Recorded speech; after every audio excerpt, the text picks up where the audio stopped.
wealth doesn't mean the material richness. It means it has a wider meaning. And when we can make use of our wealth to benefit not only us, but all beings around us, then we become a worthy one. Someone who is of help to others. Someone whom we refer as a 贵人, someone who is a noble person. Now, from the Buddhist perspective, there are two types of wealth. One is material wealth, which all of us strive for, especially lay people. Nowadays, commonly we say people strive for at least the 4 C's in life. You must have a place, a condo. You must have a cash. Okay, you must have a car. So car, cash, condo. You must have the basic 3 C's. Some people are not contented with these 3 C's. They want to have some more to place themselves in a higher status in life. So they want to have some kind of a prestigious club membership or some kind of conferment, a Dato or Tan Sri or whatever. So a common person would treat these 5 aspects as their objectives in life. These are material wealth. This kind of material wealth, we have to strive for it. We have to work for it. And it is extrinsic in the sense that actually it is outside us. It is not part of our part of us. It is outside us. So, and this kind of wealth can easily be taken away. Okay, your Tan Sri or your Dato can be taken away. Okay, your club membership, you can't pay the amount, then maybe you have taken away. Your condo nowadays, some people can't afford to pay their installment and things like that, so it can be taken away. And your bank accounts, the numbers can be diminishing because nowadays some people don't have work to do, or even your car can be taken away. So these are all material wealth. And then, of course, we have, from the Buddhist perspective, we have another important aspect of wealth. We call it the spiritual wealth, okay? Or we call it the noble wealth, okay? Something that we develop it, and it is intrinsic, it becomes part of us, and we are in charge. So this is kind of wealth that people can't take it from you. Only you yourself decide whether you want to cultivate it or you want to destroy it. Okay, so you yourself decide. So this is a kind of spiritual wealth. Today, our main intention is to talk about the spiritual wealth, because this is a real personal wealth. The material wealth is not your real personal wealth. It belongs to you, but it's not you. Okay, only for the time being. Okay? So we are going to talk more about spiritual wealth. But before that, we must also ascertain the role of material wealth for a Buddhist living a layman's life. We cannot deny the importance of material wealth. We Buddhists appreciate the importance of material wealth. Okay? Always provided in one condition, obtained by the righteous means. So you can strive for the 5 C's that we mentioned earlier, provided is by the righteous means. So you don't kill or steal or cheat or swindle to obtain those C's. So long as you obtain it by the righteous means, that kind of material wealth is appreciated by in Buddhism. And for lay people like us, actually that kind of material wealth brings a lot of happiness. We don't want to be hypocrite and say that we are detached. Okay, this is detached, that is detached. But when you are detached until you have nothing, then you feel miserable, then that is not a good practice. So we have to appreciate the importance of the material wealth while living a layman's life. Of course, in Buddhism, sometimes we don't have, we see people telling us that we must be detached, not to cling to this, not to cling to that. Especially, we heard from a sutta that the Buddha mentioned about gold is a poisonous snake. Okay, that story was told when the Buddha and the Ananda and a group of monks passed by a bush, and when the Buddha saw a piece of gold in the bush, then the Buddha turned his head and told the people behind him, to Ananda, there is a snake in the bush. Okay, then Ananda also turned his head and told the monks behind him, there's a snake in the bush. So all the monks passed through, each one telling the next one that there is a snake in the bush, be careful. But father and son team came along behind, and they saw the gold and they were so happy they took the gold home, but not realizing that this piece of gold was actually a stolen goods that happened to drop there. So they were eventually caught by the king and imprisoned. And in prison, they said, well, gold is actually a poisonous snake. And this story is often told to persuade us not to be associated with God. But people forgot that this story is told to the monks, okay? Told to the monks who are renunciates, not told to the lay people. For the lay people, the wealth, if obtained by righteous means, can bring happiness. So there are some relevant Buddhist suttas that talk about this. For example, in the Anantapindika Sutta, in the Ananda Sutta, told to Anantapindika, it was mentioned that material wealth can bring happiness to lay people. Anantapindika, as you all know, wealthy merchant in India at that time, wealthy because he was involved in a kind of business of lending money and collecting money. You know, nowadays we call it tai long or something like that, or use a better term called banker. Okay, now he was a banker. In all our Buddhist literature, is mentioned him as a banker. Okay,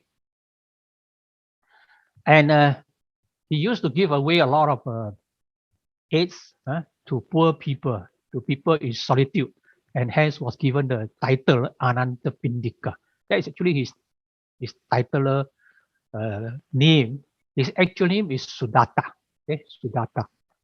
So Anantapindika, when he started giving away all his material possessions, by the time when he was old, he became poor. And in fact, he was poor for many a times. He became poor and then became rich again, and then became poor again, and then became rich again. So when he was poor, he asked the Buddha, Bhante always talk about the happiness of being a renunciate, happiness of becoming a monk. How about lay people like me? What kind of happiness can I have? Then Anantapindika said, then the Buddha told Anantapindika, for a lay person, you have 4 kinds of happiness. Number 1 is Atisukha, the happiness of possessions. Okay, when you possess something, you have a sense of happiness.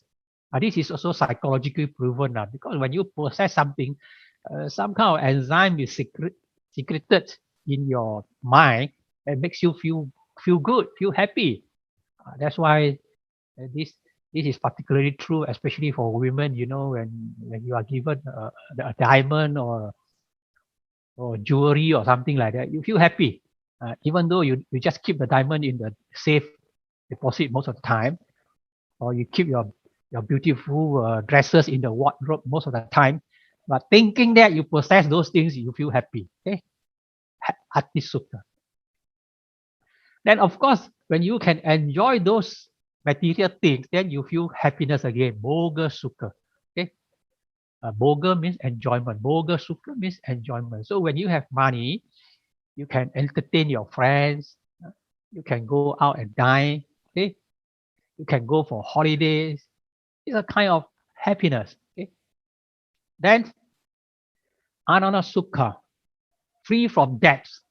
When you realize that you are not obligated to any debts, you feel a sense of happiness. Those people who are in debt, they realize how difficult it is, how much suffering there is when you are in debt. Then the Buddha mentioned Anavaja Sukha, when you live a pure and noble life. Then you feel a sense of happiness, especially before you die, when you recall that in this life I have not committed, or since I have come to know the Dhamma, I have not committed any bad things, bad actions. I have always lived a pure life. Then you feel a happiness. Okay, so in fact, this living a pure life is an assurance that at least before you die, you can die peacefully. Okay, so the Buddha mentioned four conditions for a layman's happiness, and these four has to do, three out of these four has to do with material life. Okay, Ati Sukha, Bhoga Sukha, Anana Sukha. But the Buddha also mentioned that all this material life, Ati Sukha, Bhoga Sukha, Anana Sukha, is not worth 1/16 of Anavaja Sukha. Means it is not worth 1/16 of living a pure life. Okay, that 1/16 of living a pure life actually referring to living a spiritual way of life, a life of nobility. Okay. Now, so here from this sutta, we know that the Buddha, while emphasizing on importance of material wealth, also tell us that more important is the spiritual wealth. Okay?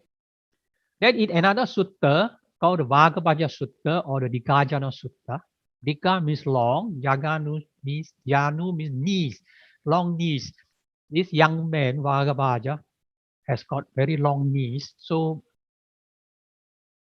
was given the title Dikajanus. Now, Bhagavad-Gita also same thing. He came and asked the Buddha, as a layman, how do I live my life? Okay. Then the Buddha says, as a layman, you must live your life like this. First, you must have effort. Uttana sampada. You must make an effort to earn your living. Okay? Earn your living, have a righteous occupation. Okay. And mentioned to Dikajanu, occupations can be your farming, trading, even rallying cattle, or archery, or service under the king, government service, or any other kind of craft. Meaning to say, all types of occupations during the time of the Buddha. Now, of course, you can have, selling insurance or selling the what they call a financial management, or even just advising people how to run a business and things like that. Nowadays, you have all sorts of occupation, but you must make an effort for it. Okay. The Buddha mentioned you must be hardworking, wise, or proper, and honest and skillful.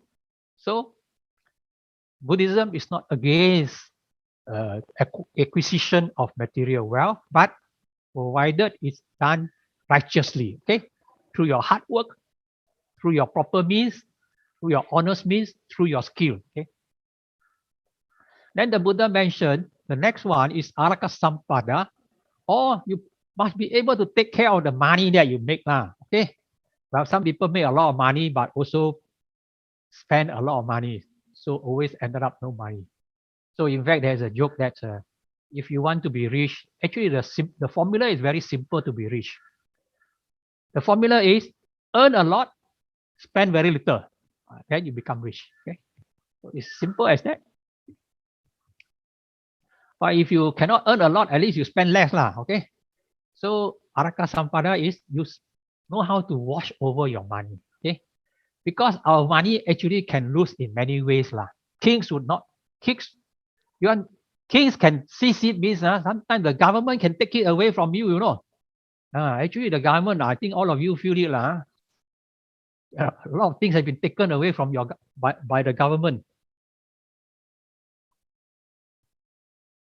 And then sometimes thieves, swindlers. Nowadays there are so many types of swindlers, scams around. And if you are not careful, your money would just go away. Only a year ago, there was a a woman in Johor Bahru. He was swindled 350,000, by a so-called husband whom she claimed to know but have not met before, only met in the internet. The husband from Brazil, who sent her a parcel. Okay, and so because of that parcel, she sent away 350,000 by selling away a house. So can you imagine, if you are not careful, your monies can be taken away in many means. Though nowadays, very few robbers, very few real thieves, but a lot of scams. Okay. And then, of course, fire and water, natural disasters. Okay. Sometimes natural disasters can just take it away. Okay? Or you can be very rich, very wealthy, but if your children are not well brought up, they can finish off all your money, dispose of all your money in no time. Okay. So the Buddha advised, careful. Okay. Then, of course, the next one the Buddha mentioned again, associate with the right people, Kalyana Mitta, or spiritual friends. Okay. This is also mentioned in the Mangala Sutta, where the Buddha mentions Asevana cha balanang panditana cha sevana puje cha pujeniyantang etang mangalam uttamang. Not to associate with the fools, to associate with the wise, and to honor those who are worthy of honors. This is the highest blessings. The first verse in the Mangala Sutta talk about associating with the right people, Then, of course, the Buddha again mentioned, you must know how to manage your wealth. Okay, Sama Jivikata means manage your wealth. You know how much you have, you know how much to invest, how much to spend. Okay, balance your income and expenses, not wasting. Okay, womanizing, drunkenness, gambling, friendship with the wrong people, intimacy with evildoers, and so on and so on. This all mentioned already. And then the Sigalavada Sutta also mentioned the loss of wealth. There are 6 channels: indulgence in alcoholic drink, lepa, okay, enjoyment, theoretical shows. Those days people go to theaters for shows, but nowadays not necessary. You can spend a lot of your time on Netflix or on YouTube, okay, and then gambling, bad companions, and of idleness. Okay. Mentioned also in the Mangala Sutta, contentment, and not in the Mangala Sutta, it's one of the Dhammapada verses. Contentment, santutti paramang dhamman. Contentment is the greatest wealth. If you know how to be contented, you won't overspend. Therefore, you can be wealthy. Okay. Santut sakucha subarucha. This is mentioned in the Mangala Sutta. If you are always contented and easily supported, this is especially referring to monks. The Buddha actually advised also monks not to be too demanding of the devotees, expecting this, expecting that, but just live a simple life. Okay. Now, all these kind of wealth, material wealth, and mentioned by the Buddha, while they are very important, there are one more, a great junk which is very important to ourselves, is the spiritual wealth. Okay. Now, as I mentioned earlier, spiritual wealth is something that we develop by ourselves, something that we can manage. You want it to grow or you want it to shrink, up to you. Okay. Now, it can even carry it to your next life if that spiritual wealth is with you. Okay. And with this wealth, this spiritual wealth, you can be of service to others. You can help others easily because you are now wealthy. Okay. When you want to help somebody, you must have the strength, okay, the power to do so. And if you have this spiritual wealth, then you can help other people easily. If you lack this kind of spiritual wealth, it won't be easy for you to help others because you yourself is lacking. Okay, and when you have enough or you have a lot of spiritual wealth, you can be of service to others. You can help others easily. Therefore, you are a worthy one or a noble wealth. Therefore, this spiritual wealth is also called the noble wealth. Okay. Good thing is no need to borrow money to start this wealth. Okay, no need capital one. Okay, just the wish that you want to develop them. Okay. So the Buddha teach this. The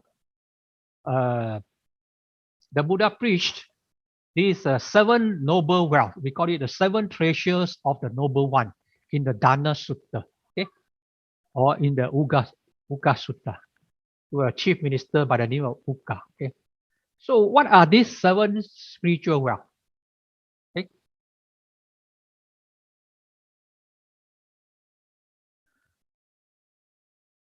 While it is true that this seven noble wealth was actually meant to guide people to live a spiritual and noble life, what is taught here can also be aptly applicable to those who aspire to be good leaders, to do well in our human relationship, to do well in our business, and even to acquire more material wealth. Because this spiritual wealth is a kind of strength, internal strength, intrinsic strength in our human life. And we can, with this kind of wealth, it's not only good for our spiritual cultivation, your panya, your development of your jhana and things like that. It is also good for you to conduct your daily life. So the first one of all the wealth, the first one is called the saddha. Okay, saddha, which is often translated as confidence or devotion or conviction, or simply as faith. Saddha, faith. Okay. Now, when the Buddha gave the advice to Uga, the prime minister, okay, this saddha here. Before that, let me explain what we mean by faith. Okay, the term faith. Now, normally the term faith refers to a trust in someone else. You trust somebody. Okay. For example, if you trust a doctor, you say you have a faith in that doctor. Okay, you trust somebody, and in sometimes, and in religions, it's not even to something unknown. Something that you never seen, you have never seen, you have never been in touch with it, but people told you and you believe it. Okay, some unknown. For example, God. You believe in God. I think most people have not seen God, have not touched God, do not know what is God, but was told to us, so we accept. Okay, so this is called faith. Okay? Or a confidence over certain teaching or ideology or belief system. Okay, so if you say we have faith in Buddhism, it's because we have the confidence over the teachings. Okay, or the ideology or the belief system of Buddhism. Or if you are a Christian, maybe you have confidence over the teaching, the ideology or belief system of Christianity and so on. So a set of ideology that you believe in. Okay, so like those days in the 1960s or 50s, there were a group of people who were very confident of communism. So to them, their faith is on communism. Okay? Then, or a sense of engagement and commitment to certain practice or certain cause. So sometimes you are committed to certain practice or certain cause. For example, some of us like to practice meditation. You are committed to it. You have faith in it. You know that by practicing meditation, you will realize some benefits. You will get some benefits. So you are committed to it because you have faith in it. And faith is very powerful. It's a very strong power that directs our thoughts and behaviors. If you think carefully, all our thoughts and behaviors are influenced in one way or another by our underlying faith.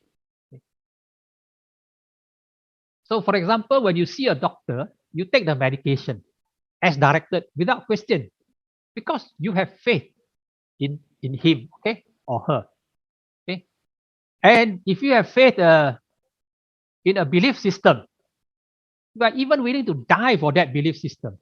For example, many early Christians during the Roman Empire, they were persecuted, but they had such strong faith in Jesus Christ and the teaching of Jesus Christ that they were willing to die, to be prosecuted, even though they suffered a lot, but they still have that faith. Or sometimes you are willing to kill others. As you can see in the case of terrorists, they have such strong faith. For example, the terrorists destroyed the Buddha image in Birmingham because they have such a strong faith that these are evil things, okay, and their teachings cannot tolerate this kind of evil things, so they destroy it. Okay, so likewise, when you have faith in the Buddha, Dhamma, Sangha, you are willing to practice exactly what the Dhamma taught to you. Okay, I want to make a distinction between faith versus passion. Some of us have passion. For example, some of us have passion in calligraphy. You spend most of your time writing. Some of us have passion for singing. Most of the time you'll be singing away, practicing singing. So people have passion. Okay? But passion is normally self-centered and spurred by the joy and happiness associated with the pursuit of that passion. So if you sing, you feel happy, you have a kind of joy, and it is something that you enjoy yourself. You like it. Okay, that's called passion. But faith is a little bit different. Faith is about hope and belief. Something that you not necessarily realize it now, but you believe, you have the kind of hope that you are willing to do it even if you have to suffer, you have to undergo a lot of stress and agony and even misery along the way. Okay, so for example, Nelson Mandela was jailed for was jailed for 29 years, but he always had the hope and belief that one day he would able to dismantle the apartheid in South Africa. So with that thought and that hope and belief, despite all the agony and the stress and the misery in the jail, he would still go on. That is called faith. Faith is different from passion. Okay. And because faith is so important, such a strong power, you have to be careful not to fall for the wrong and the blind faith. Okay. You need some people kill non-believers because they believe that they will go to heaven. Okay. By killing non-believers. Okay, some people practice all sorts of meaningless rituals, hoping they will get salvation after death, or that their deadly sicknesses will be cured. And some people organize scams to fool these people. You come to me, I teach you how to 占小房子 or whatever, then you will be safe and things like that. So this is wrong faith. So if you have wrong faith, it can be very dangerous. And this kind of blind faith is not sada. Okay, I want to stress that sada is about right faith. Okay, do not believe anything blindly. You have the confidence in what we hope for and assurance about what we do not see, not by blindly accepting, but by carefully studying, evaluating, and verifying the claims step by step. Okay. Okay. For example, if you trek a jungle, and someone who returned from the top of the jungle tell you, if you trek this jungle along this path, after 100 meters, you would come across a stream. Okay. After the stream, you take to the north, another 200, 300 kilometers, you can find a shade there. And then after that, another 100 meters, then you can find a big tree like that. And if you follow his path, his direction, you really encounter the river, and then you also encounter the shade, and then you also encounter the big tree. So your confidence arises. So you go step by step, and then you follow. Okay. So that is the approach of a Buddhist. We follow the Buddha's advice step by step, and our confidence is built up step by step. Not because the Buddha told us something, and then we say, oh, okay, because he's the Buddha, we accept everything. Or a teacher tell us something, we accept everything because he's so great. Okay? No, the Buddha says, you verify it like verifying gold in fire. Okay? So we can start developing Saddha in the Triple Gem by practicing whatever little things taught in the Dhamma that you are comfortable with. Okay? And if see such practice brings you spiritual well-being. For example, if you practice dana, well, the Buddha taught us to practice dana. One of the most important thing and the first thing to do as a Buddhist is to practice dana. So maybe we start by giving $1 or $2 a day to somebody in need. Okay. Then as you practice, you realize there's some kind of happiness arising in you. Then you realize that it is true. By practicing dana, there's some kind of happiness arising in you. Then you can practice more dana. Okay? So for example, metta. You practice metta. After practicing metta for a month or 2 weeks, sometimes 2 weeks also, you can see the result already. You find that you can sleep better. Okay, you can sleep better. And after practicing for 3 months, you have more good friends. People like you more. Then you realize that, well, practicing metta is true. So you practice metta. Okay? Since practicing metta is true, then perhaps the next thing is you want to practice anapanasati. You want to practice breathing meditation. And like that, step by step, okay? Your confidence in the Dhamma, it can increase. And as these things affects your life or it energizes you, it gives you the power to solve problems, to face and resolve problems in life. I give you a few examples. Businessman rely on his saddha of the Dhamma to face his financial crisis. I have a friend a few years back.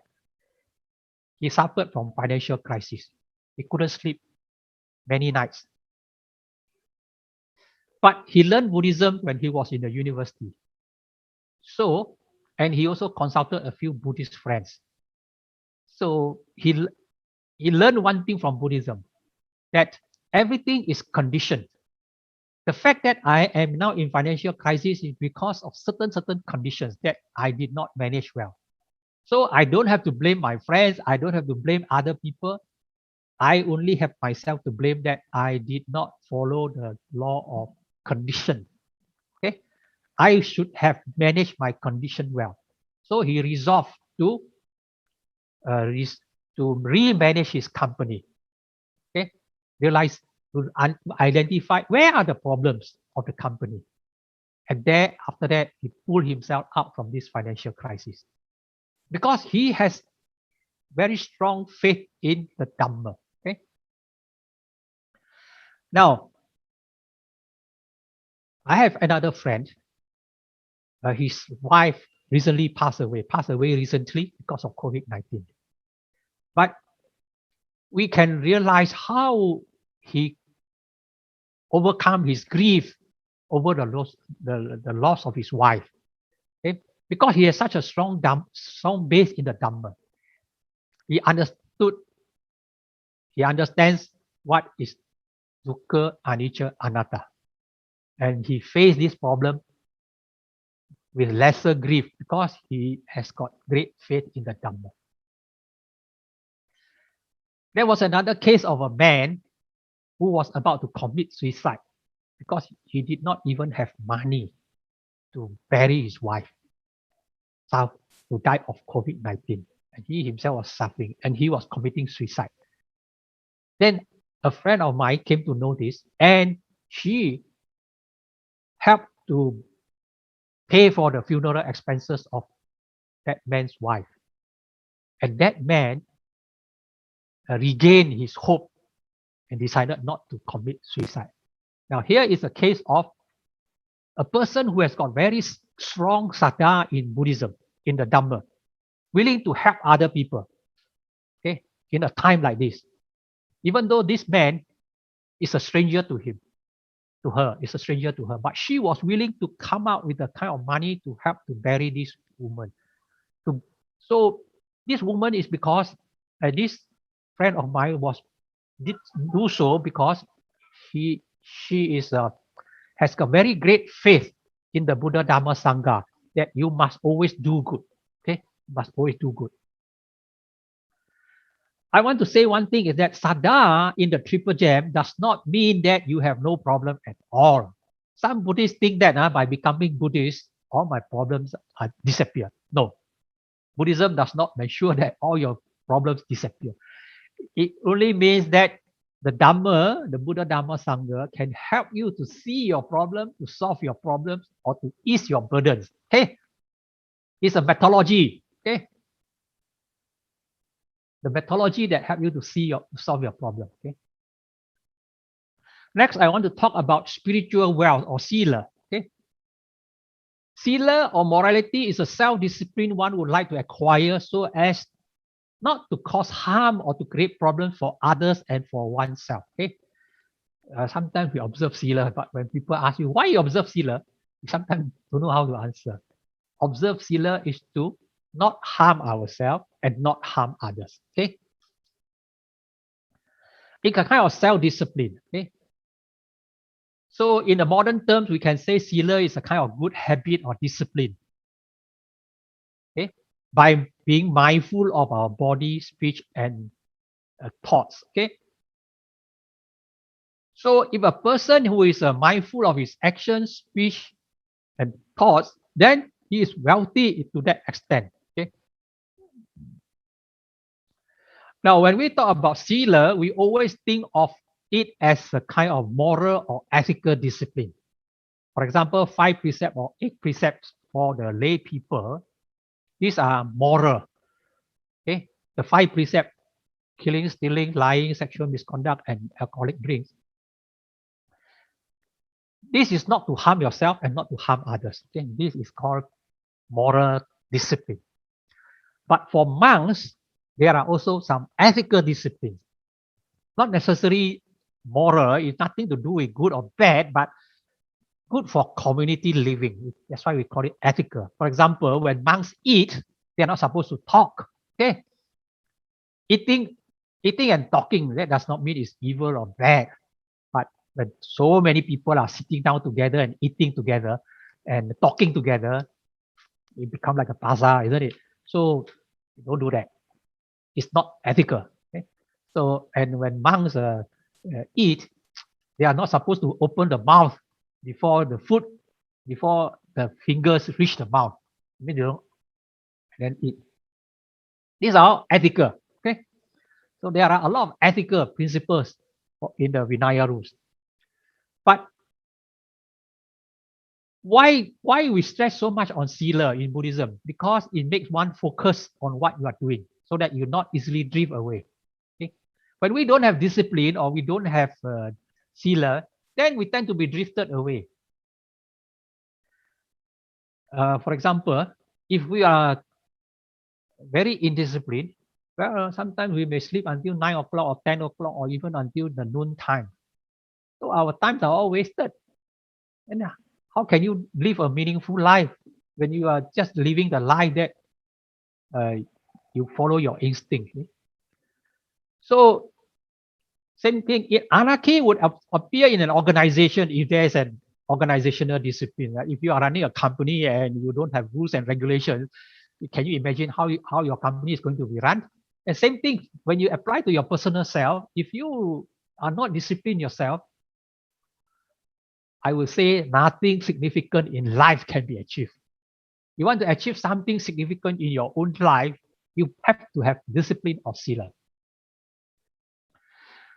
So, but when we talk about sila, it's often confined to the 5 precepts. Okay, but in the modern sense now, I think it goes beyond the 5 precepts because our modern way of life now actually extended very wide already, cover very wide areas. It's not just limited to the 5 precepts of morality, but there are also ethical codes that would help us to discipline ourselves.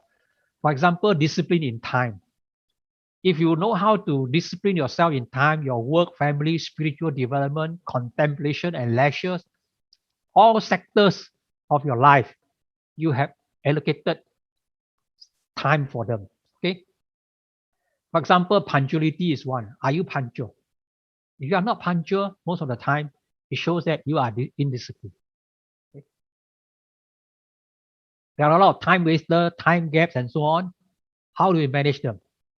Do we spend 1 hour, 2 hours on the handphone every day? These are all time wasters. Okay. And of course, to improve time, we have to have competency to improve our efficiencies.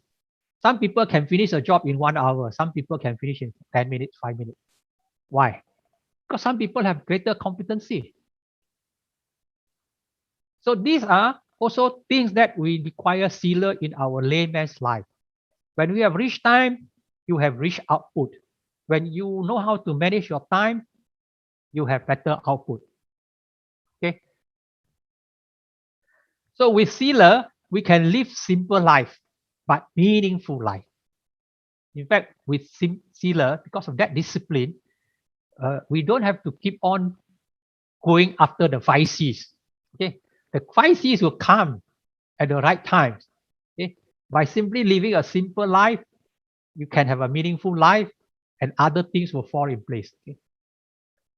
So if you practice sila, you will be loved by man and God. People like you because, like I said, sila means not to harm others. Okay? If you do not harm others, chances of you being harmed is less. Okay. 生平不做亏心事，半夜敲门也不惊。Okay. And if you do not harm yourself, chances of you living a happy and peaceful life is better. For example, some people harm ourselves by gambling, or harm ourselves by smoking, or some harm ourselves by drinking. And we bring upon ourselves and the people around us a lot of problems. No peace. If we can have sila, we can solve this problem.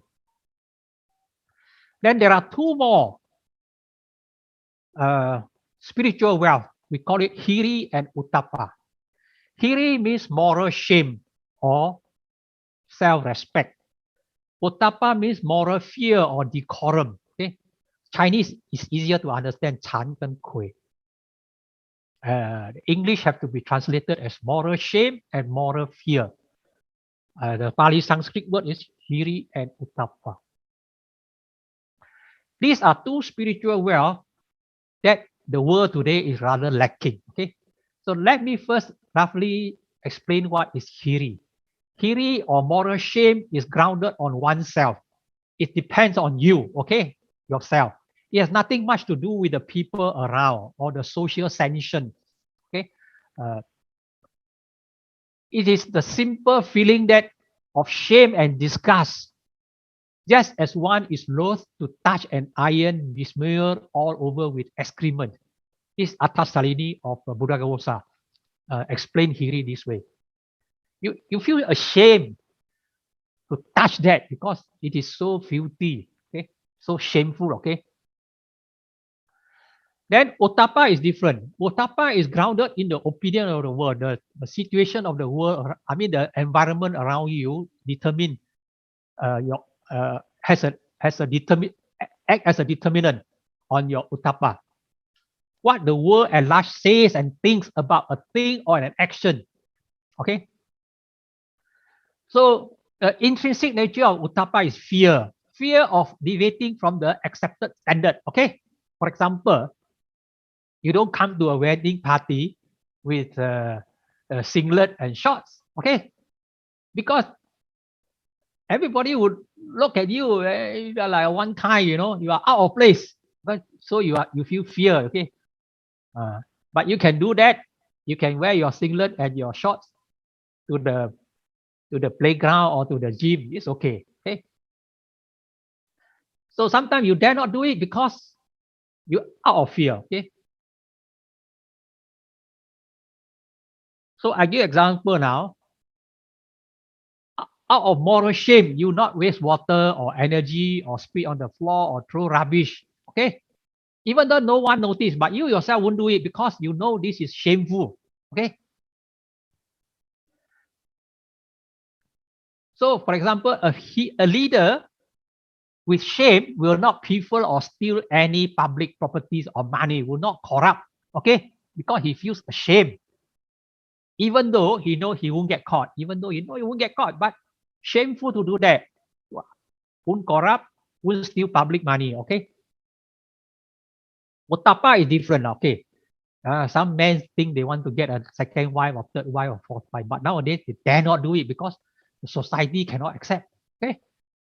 So that's why some of them do it, but quietly. Not like those days, 50 years ago, 100 years ago, men who married second wife or third wife or fourth wife would announce to the whole world that he's getting a second wife or third wife or fourth wife, because at that time there was no Uttama for polygamy, but now there is Uttama for polygamy. Okay.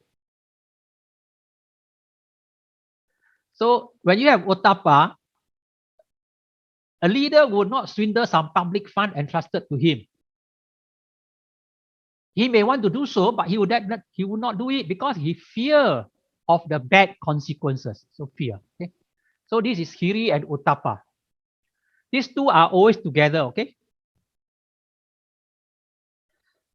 The problem of the world today, people without Hiri and Uttama.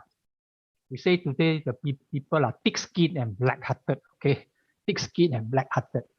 Because when we are thick-skinned and black-hearted, we bring a lot of suffering to others. We pilfer public money, we corrupt public money, we interfere with justice, and so on and so on.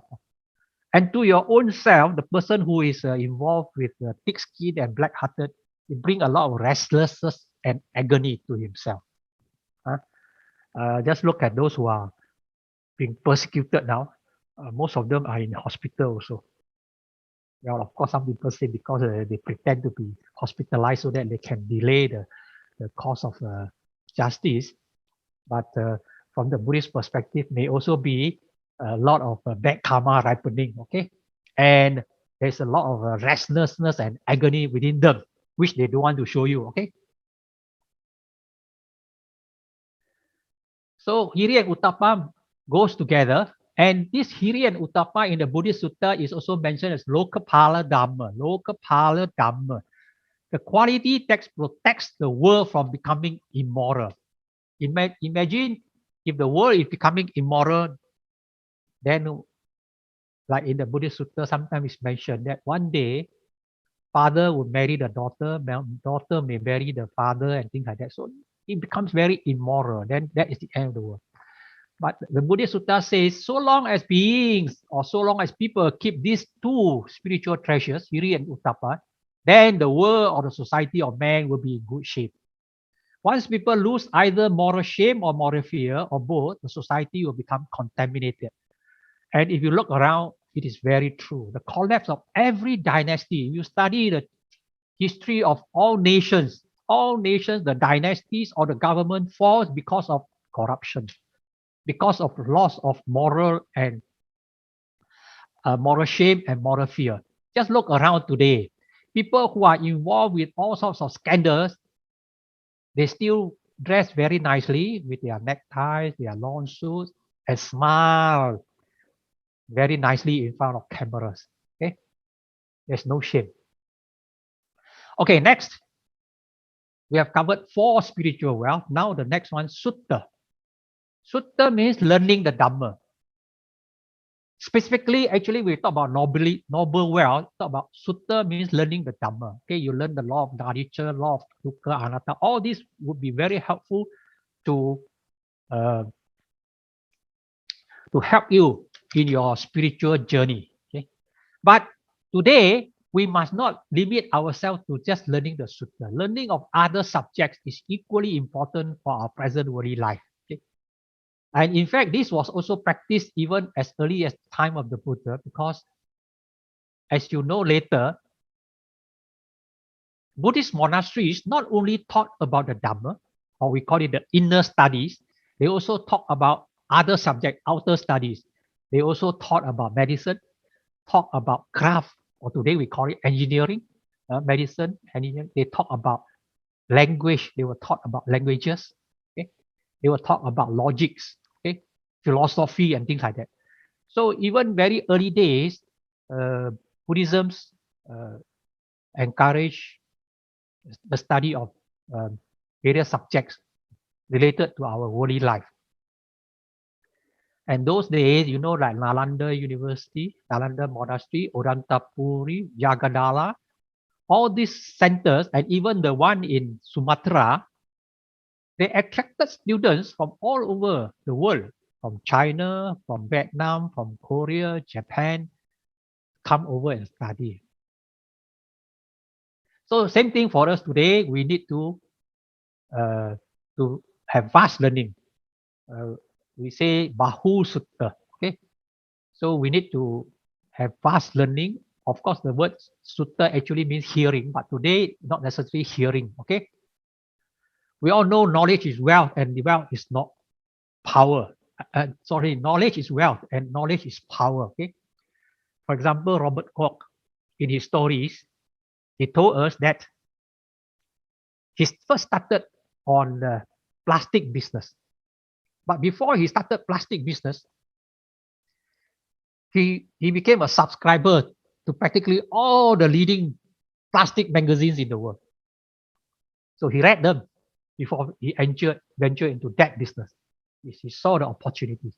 So you see, people make their wealth not for nothing, but because he ventured into it.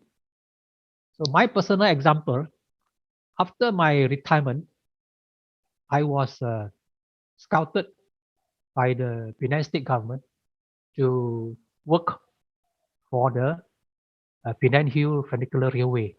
Why?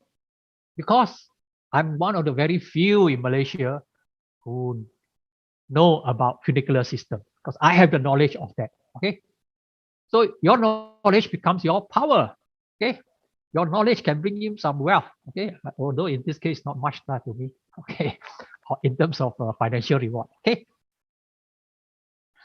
so but back to Buddhism, I always propose this practical guide to learning. Devote 15 minutes of your time a day. You have 24 hours times 60 minutes. How many minutes you have? But you just have to devote 15 minutes a day by reading a Buddhist book. Okay. And if you have another 15 minutes on meditation or chanting a sutta or some kind of devotional practice, then just half a 60 minutes, just 30 minutes a day, you would have about 15 minutes of learning and practicing the Dhamma. Okay, 15 hours of learning and practicing the Dhamma. And 1 year, that would be how much? That would be about 180 hours. So that will help you a lot in your practical sutta learning. Okay. The next item I want to share with you is called chaga or generosity. Some of us might be wondering why you use the word chaga instead of dana. Okay. Now, chaga or generosity refers to the quality of the mind. Dana refers to the actual action. Okay. So when you offer dana to the mind, it's an action. Okay. But the mind of being generous, that's called chaga. Okay. Maybe the Chinese word is called kankai. You have a mind of generosity. Now, when we have a mind of generosity or chaga, then we are more inclined to give with kindness. Okay? But we can also do it the other way around. We can develop chaga by practicing dana often. Okay? Because we believe mind and matter, mind and bodily actions are not separated. If you keep on repeating that action, that will condition your mind. So if you keep on doing dana, it will make your mind more chaga. Okay. Just like if you keep on playing, keep on gambling, after sometime your whole mind will be contaminated with just gambling. Okay. So actions can condition our mind. Okay. Or we can practice develop chaga by practicing metta or karuna. Okay, practicing metta bhavana or karuna, then we open our heart to the well-being of others. Okay. Now, chaga can also be developed by associating with people who frequently practice dana. Okay. So if you say that my mind is so stingy, I cannot even pull out 10 cents to give people. Well, then you should always associate people who always practice dana. Then you are likely to be influenced. Okay.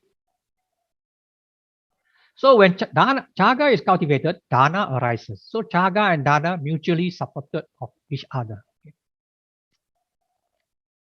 Now, why we say that the chaga is important? Because chaga is the opposite of greed and grasping. It is a way to reduce greed. Okay? It is like practicing chaga is like clearing weeds in the garden, and these weeds are weeds of greed. Okay? When you have chaga, then the weeds of greed can be removed. Okay? That's why the practice of dana is often likened to clearing weeds in the garden. You want your garden to be flourishing, the poisonous weeds of greed must be removed. Okay? So chaga is about sharing and caring for others with gratitude and appreciation. Gratitude and appreciation. It gives us a strength to expand our potentials. How big is your mind determines how powerful is your action. A generous mind always brings great results. Venerable Xun Yun has a famous quote. 佛光山是给出来的. He always believe in giving to others. Generosity, always believe in giving to others. What can we do to others? What can we give to others? And because of that, support keep coming into Fo Guangshan. That's how Fo Guangshan was built. So that's why he said, 佛光是给出来的. So the same thing for ourselves. If our mind is mind of chaga, of generosity, we are willing to do a lot more things.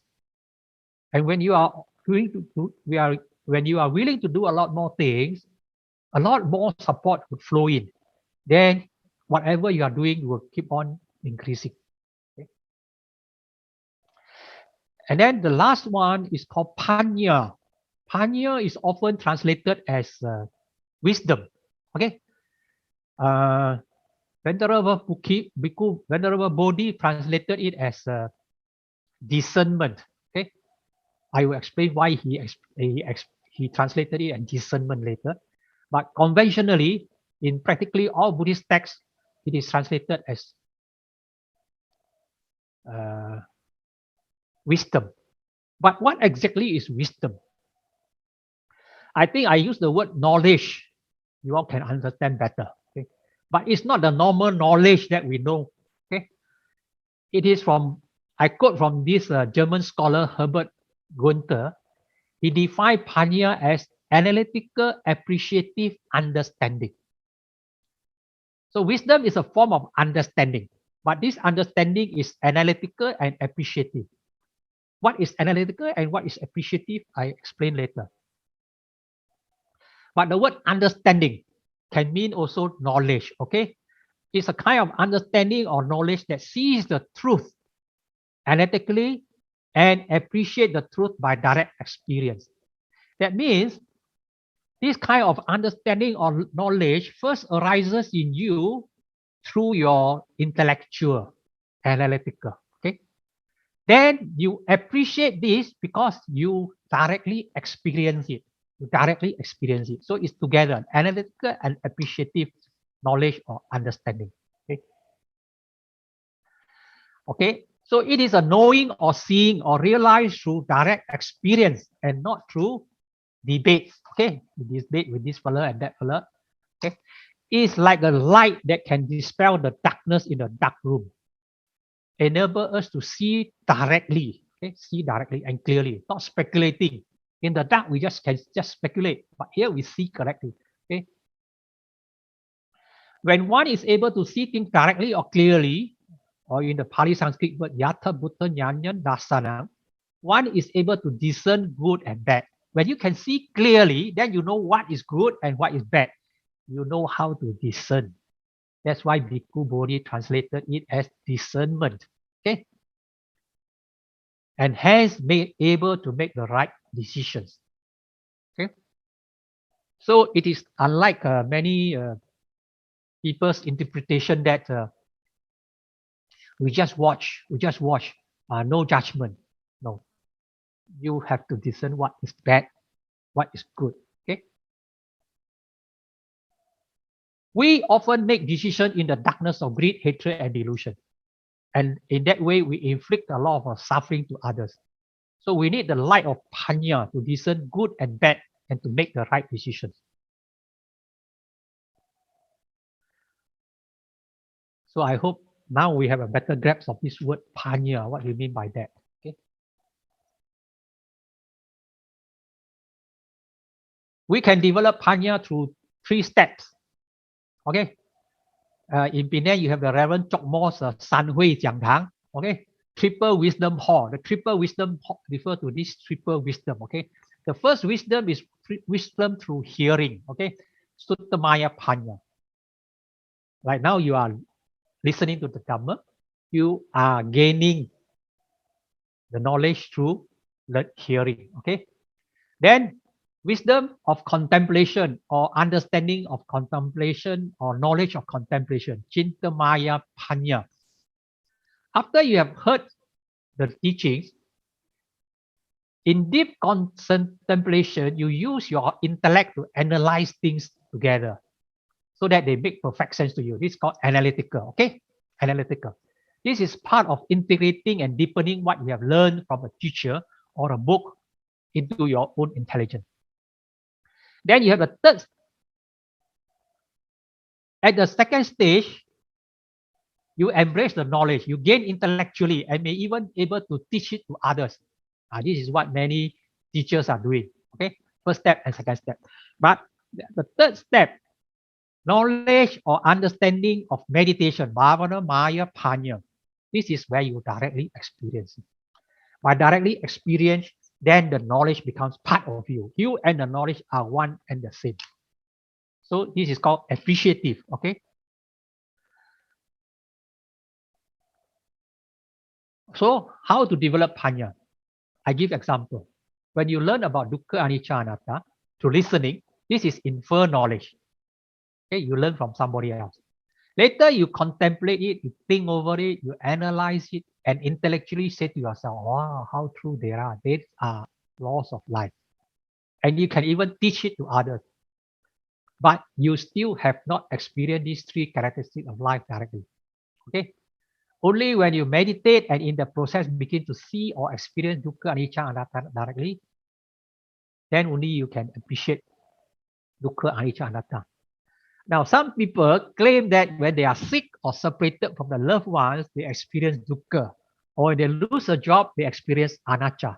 But in reality, this kind of experience is still not direct experience as in the wisdom of meditation.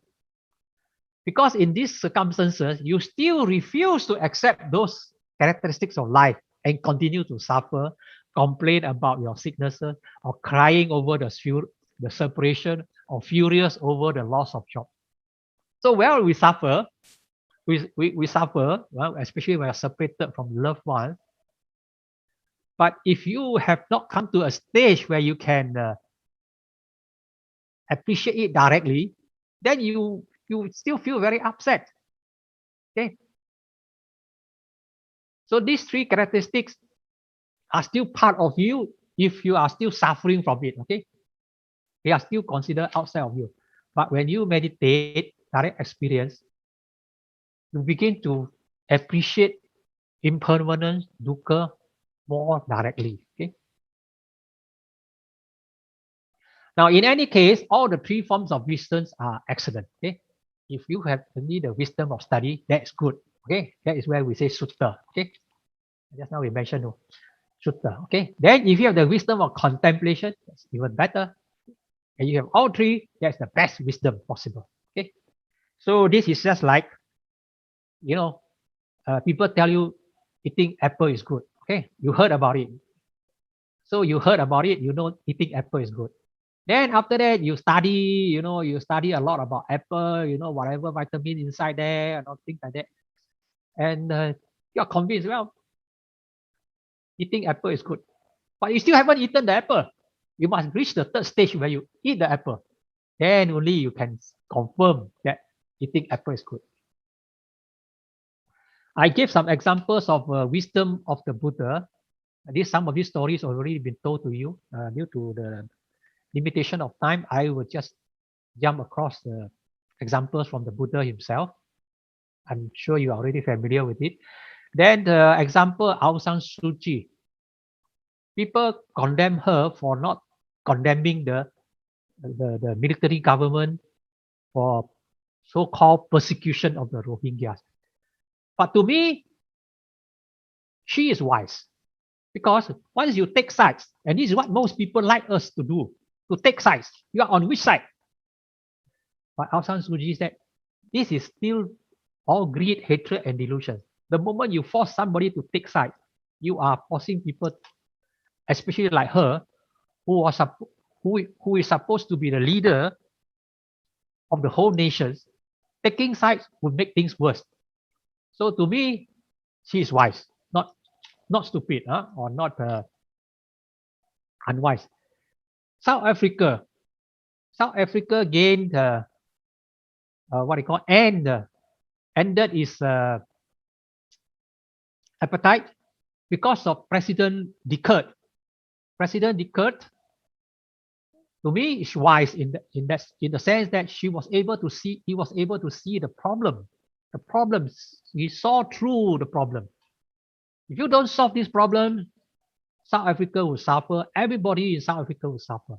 So he was willing to even let go of his political power to let the black Africans have a say in the politics of South Africa.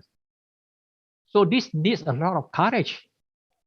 And that courage can only come because you have the wisdom of seeing through the problem. Okay. So it's very important wisdom, because wisdom let us see life in its true sense. Okay? And in our daily life, wisdom can help us to see the complexity of life. Okay? It sharpens our conceptual skill. So, for example, at home, we may have some problems, but when we know the Dhamma and we have the wisdom to see through all the problems, then we are not staying in the house, but we are staying in the home, and we know how to make the best out of home. Okay? So same thing, we also need wisdom in running business. So to conclude, a Buddhist is a wealthy and worthy person. Okay, so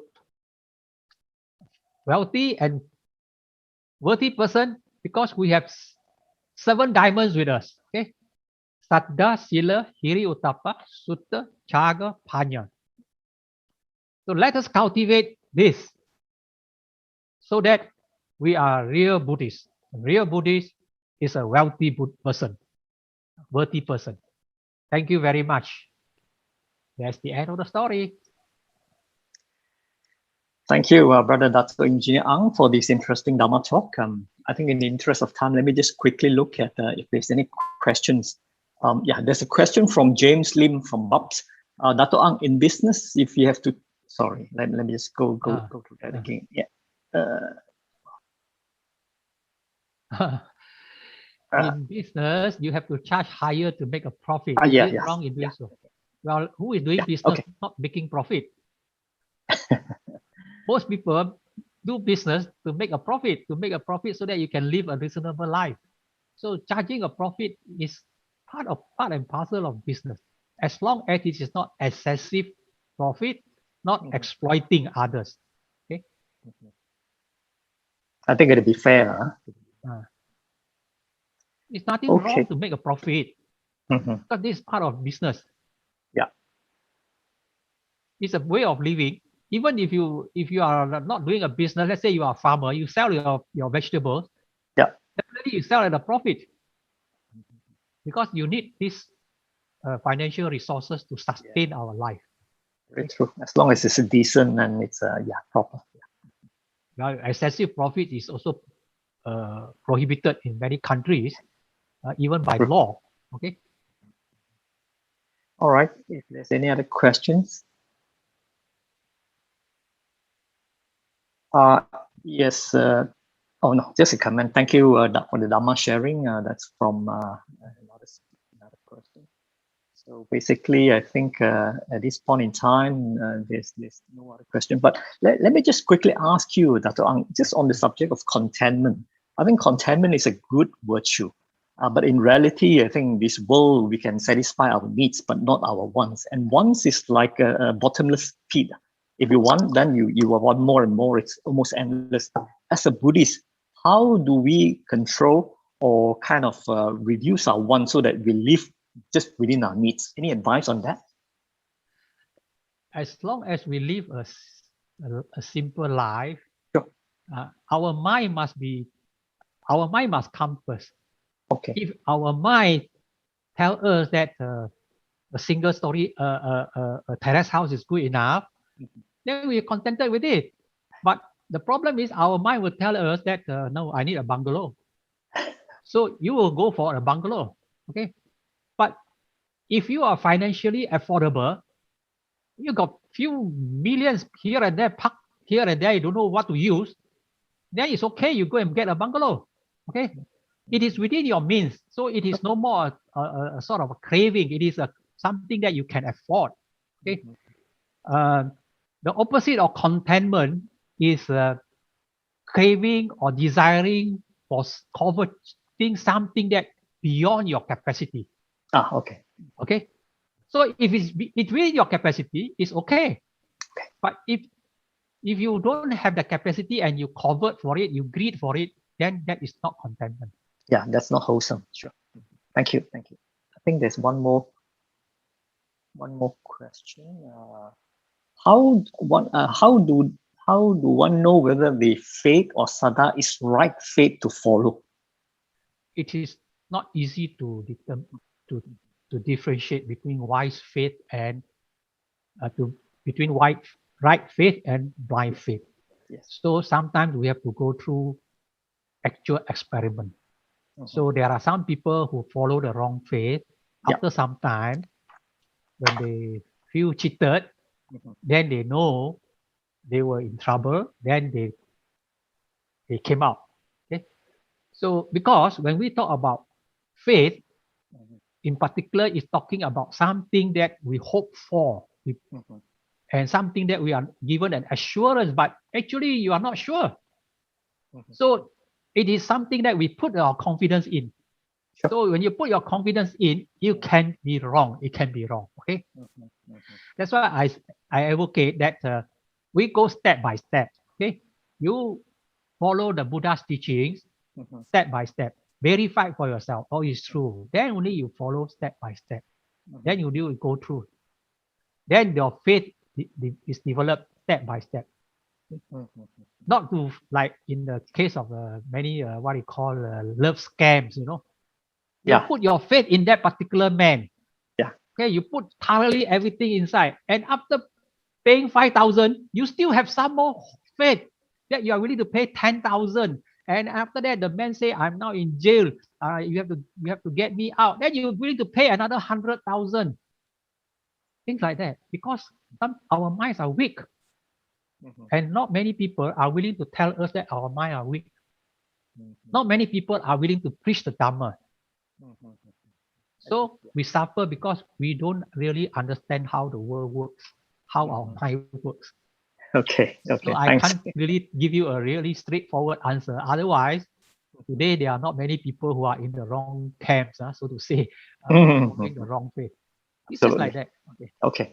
I think there are two more questions. Let me just quickly have a look at these two. Question for I've lost my job and resources, but I still want to do dana regularly. Is it better to donate to Sangha or other causes? donating to Sangha is more meritorious than saving stray dogs, for example. What's your thoughts on this? Okay, good question. This question must always be put in the right context. Sure. In the Buddhist Sutta says that if you give to the virtuous people, you get higher merits. Okay. So let's say you have a group of virtuous people around you. Sure. From say ordinary monk, yeah, to saintly monk, yeah, okay, to an arahanta monk. sure. Then by giving to an arahanta monk, then of course the merit is higher than to, let's say, a saintly monk, or then to an ordinary monk. Then you must put in that context. But now, if you are putting two things together, these monks and these poor beggars or stray dogs here, okay, and this poor man or this poor dog is desirous of something to sustain his life. Okay. Yeah. Whereas this monk, ordinary monk or saintly monk or arahanta monks, they have no problem with food. There are thousands of you in pubs who are willing to offer dana to them. They won't die. Okay. So, which way you think you should put your money in? Now, of course, you must go and help those poor dogs and poor men who is about to die. Yeah. So we must not misconstrue the teachings of the Buddhas. They are always under certain context. Just like, you know, in the Buddhist Sutta talk about filial piety, then people will say, oh, we must always respect our parents, always respect parents. There's always a caveat to it, you know. Yeah.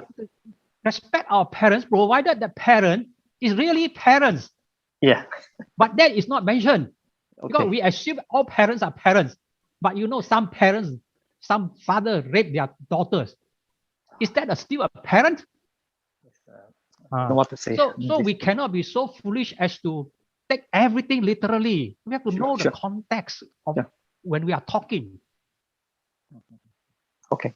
Thanks. I think a couple of more questions. I hope brothers and sisters, you don't mind, we just have a look at it and present it. This next question is okay. Sorry. My question is: setting a small trust fund for the needy and other charity cause after we have passed on a right decision? Well, you can start some kind of a charity fund after you have passed away. We say this is a way that you can continue to do good merits lah, even though after you pass away. Okay, I think so. Whether you still you are doing a good merits or not, we are not sure. But definitely, this will be an inspiration to your descendants. And this will be very helpful to your descendants, because your descendants come to know that, oh, my forefathers have set up this fund. In fact, my neighbors, her parents set up a fund, and the brothers and sisters are still managing this fund for their parents. Okay. And so they are quite inspired by their parents. So it is a way, at least it performs the function of inspiring the next generation. Very noble. Yeah. Okay, thanks. Let me just very quickly again go through one or two more. Okay, and is one thing wrong? I think we have got that earlier. If yes, does it mean we cannot set goals because it's considered as a desire? Not all desires are bad. If all desires are bad, then we have problems. Okay. You know, in Buddhism we talk about tanha or greed, but we also talk about chanda. Chanda, yeah. Chanda. We have noble aspirations. We must have aspiration to come and learn the Dhamma. We must have the wish to come and learn the Dhamma. Yeah. So we cannot categorize everything under desire. Okay? Sure. So you set goals like in we have goals in our life every day. You want to go out to market in the morning, you might have a goal to go to market. Okay. Yeah. So you cannot say I have a desire to go to market, but I have a goal to go to market. I have to go to the market. Sure, that to serve a need. So we need not have to confuse this with the spiritual definition of the word desire. Okay. Now, just very quickly, I'll have a look and see whether there's one or two more. All right. How should I tell my friend who has blind faith in the Buddha's teaching? Would you advise if I should directly tell her the current Dharma teaching she follow is not a genuine one? Yeah, Oh, this one will depend on the target group, depend on the target person. There are some people who are already, I would call it fanatically fallen into that kind of blind faith. It's very difficult even if you tell them directly. Sure. Just like the case I mentioned to you just now, the woman who was swindled 350,000. She called a press conference, not to disclose the scam, but to tell the public to help her find the husband, quote and unquote, the husband who is still in the prison, so to say. Yeah. And when reporters asked her, this is a scam. There's no such man. You haven't even seen him. So say, I trusted him. So when a person has fallen into that debt, you can't really help him. Yeah, it's a delusion. But if he has not fallen into that debt, I can't say you can't really help him. There may be other ways you can help him. Sure. By bringing him or her to different situations, so that the eyes will be open gradually. Okay. But for those who are not that deep into it yet, then probably direct talking would be helpful.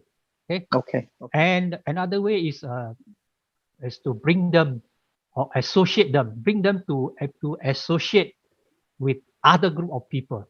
Usually people are trapped, even like scammer, people are trapped into a small group of people who are already trapped one. They are all in the same group. So they can't see beyond that. So if you can bring them out to another different world to see things differently, then they can change gradually.